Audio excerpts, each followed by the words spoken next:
beberapa orang yang terkena gatal. Apakah musimnya yang salah? Enggak. Apakah musimnya yang salah? Enggak. Alam tidak pernah salah. Karena Allah ciptakan alam untuk bertasbih kepada Allah. Jadi alam nggak pernah salah. Kejadian-kejadian alam nggak pernah salah. Yang salah itu diri kita. Kenapa ketika responnya terkena dingin kok jadi gatal? Karena boleh jadi ada prasangka buruk kita terhadap alam Allah.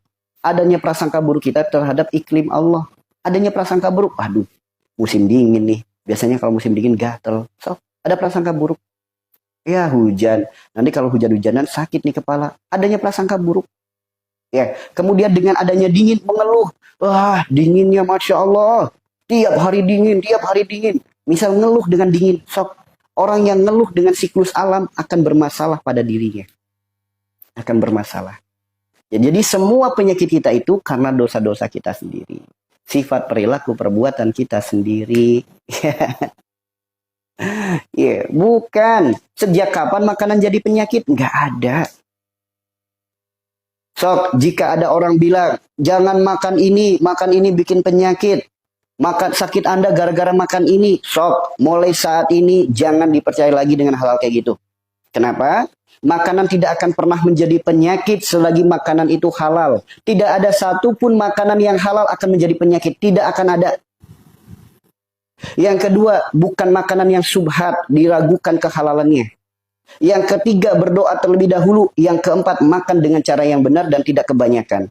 Tidak akan makanan yang halal, makanan yang tidak subhat. Kita berdoa dulu sebelum makan. Makan dengan cara yang benar dan tidak kebanyakan. Gak mungkin makanan itu akan menjadi penyakit. Gak mungkin. Gak mungkin sesuatu yang Allah ciptakan jadi penyakit diri kita. Gak mungkin. Karena Allah sendiri yang berfirman, Rabbana ma khalaqta hadza batila. Tidak ada satupun yang Allah ciptakan sia-sia. Masih nuduh makanan sebagai penyebab penyakit. So, tapi kata dokter, ya biarkan. Dokter dengan ilmunya silakan.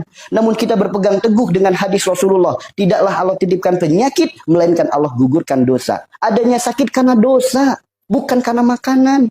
Bukan. Karena dosa, bukan karena makanan. Bukan. Ya, bukan. Apalagi kalau kita berdoa dulu sebelum makan.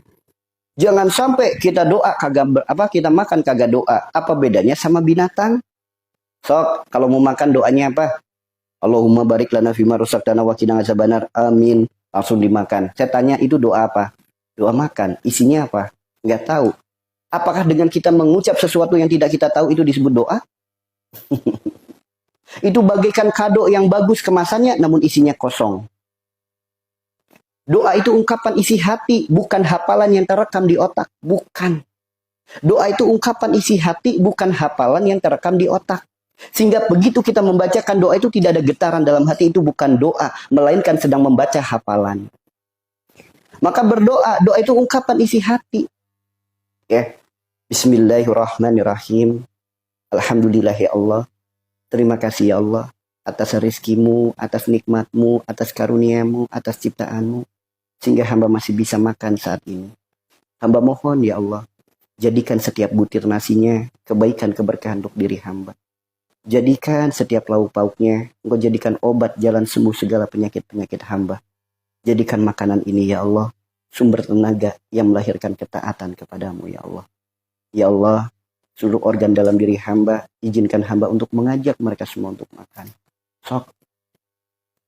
Mau makan doanya kayak gitu. Maka setiap butir nasi akan menjadi kebaikan keberkahan untuk darah dan daging kita.